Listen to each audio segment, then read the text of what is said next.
तो क्या एक ध्रुवीय दुनिया का दौर अब खत्म हो गया है? चलिए इस बड़े बदलाव को समझते हैं।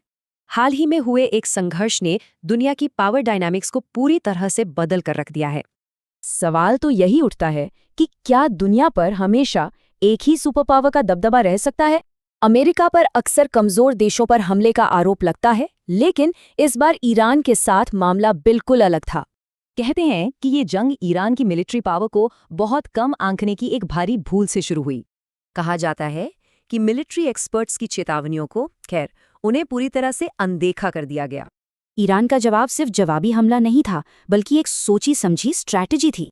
उनकी रणनीति कमाल की थी। पुरानी मिसाइलों से डिफेंस खाली करो, फिर रडार को निशाना बनाओ और आखिर में हाइपरसोनिक अटैक। और इस एक रणनीतिक भूल का नतीजा पूरी दुनिया की इकोनॉमी पर भारी असर पड़ा। देखिए, कच्चे तेल के दाम देखते ही देखते $120 प्रति बैरल के भी पार निकल गए। अमेरिका में तो महंगाई के 2 गुना होने का खतरा मंडराने लगा, जिसकी मार आम लोगों पर पड़नी तय थी। इसके बाद ईरान ने जंग खत्म करने के लिए अपनी शर्तें रखीं और ये एक बहुत बड़ा पावर शिफ्ट था। अब इस टकराव ने भारत जैसे देशों को एक मुश्किल मोड़ पर ला खड़ा किया। अपने राष्ट्रीय हितों की रक्षा कैसे हो? सोचिए, भारत का करीब 50% तेल और 60% गैस खाड़ी देशों से आता है, मतलब सीधा असर इकोनॉमी पर। विश्लेषण कहता है कि किसी भी देश के लिए अपने हितों को किसी और के हितों पर प्राथमिकता देना जरूरी है।